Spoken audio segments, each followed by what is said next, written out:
నవీన్ పోలిశెట్టి ఆయన సినిమా సంక్రాంతికి వస్తుంది. సో మరి సంక్రాంతికి ఎవరెవరి సినిమాలు ఉన్నాయంటే రెబల్ స్టార్ ప్రభాస్ గారి రాజసాబ్ సినిమా ఉంది, మన మెగాస్టార్ చిరంజీవి గారి మనశంకర్ వరప్రసాద్ గారు పండగకు వస్తున్నారు, ఈ సినిమా కూడా ఉంది.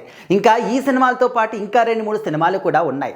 సో మరి ఈ పెద్ద స్టార్ హీరోల సినిమాలతోని నవీన్ పోలిశెట్టి గారు పోటీ ఎందుకు పెట్టుకున్నారు, అసలు ఈ పోటీ పెట్టుకొని నిలబడగలుగుతారా అని చెప్పేసి రీసెంట్గా అంటే ప్రమోషన్స్లో భాగంగానే ఆయనకి ఒక క్వశ్చన్ అనేది ఎదురైందనమాట. సో అప్పుడు నవీన్ పోలిశెట్టి గారు ఏం చెప్పారు, ఏం చెప్తారు అని దానికి చాలామంది అయితే ఆసక్తికరంగా ఎదురు చూశారు. సో మరి నవీన్ పోలిశెట్టి గారు అంటే ఆయన సినిమాలో ఏ విధంగా కామెడీ పండిస్తాడు, సినిమాలో ఆయన క్యారెక్టర్కి ఏ విధంగా జీవం పోస్తాడో ఆఫ్ ది స్క్రీన్ కూడా అంతే అంటే పాజిటివ్గా కామెడీగా చాలా చాలా ఫన్నీగా ఉంటారనమాట. ఆయన ఎక్కడికి వెళ్ళినా కూడా నవ్వులు పూయాల్సిందే అనే విధంగా ఒక బాండ్ పేపర్ రాసి పెట్టుకోండి అని చెప్పేసి ఆయన ఫ్యాన్స్ కూడా చెప్తూ ఉంటారు. సో ఆ విధమైనటువంటి ఇంపాక్ట్ క్రియేట్ చేసినటువంటి నవీన్ పోలిశెట్టి గారు ఫర్ ది ఫస్ట్ టైం హీరోగా దర్శకుడిగా కూడా ఈ సినిమాని తెరకెక్కించారనమాట, అనగనగా ఒక రాజు. సో మరి ఈ సినిమా కూడా జనవరి 14కి సంక్రాంతి బరిలోనే రాబోతుంది.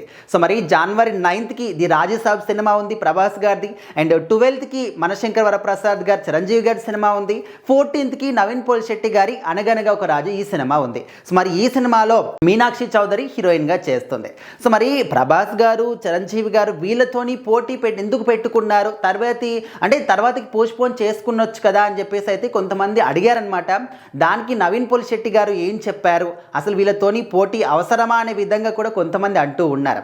అయితే నవీన్ పోలిశెట్టి గారు దీనికి ఏం సమాధానం చెప్పారంటే, చిరంజీవి గారు the great legendary actor. So మరి ఎన్నో పద్మభూషణ్ కావచ్చు, పద్మవిభూషణ్ కావచ్చు, గిన్నిస్ బుక్ ఆఫ్ రికార్డ్స్ కావచ్చు, ఎన్ని అవార్డ్స్ వచ్చినప్పటికీ కూడా ఒక సాధారణ కుటుంబంలో పుట్టి ఎలాంటి అంటే సినిమా బ్యాక్గ్రౌండ్ లేకున్నా కూడా సాధారణ కుటుంబం నుంచి వచ్చి ఒక మెగాస్టార్గా ఏ విధంగా ఎదిగారు అనే దానికి చాలా మందికి నాలాంటి వాళ్ళకు ఎంతో లక్షలాది మంది యాక్టర్లకి కూడా చిరంజీవి గారు గొప్ప ఇన్స్పిరేషన్గా నిలుస్తూ ఉంటారు.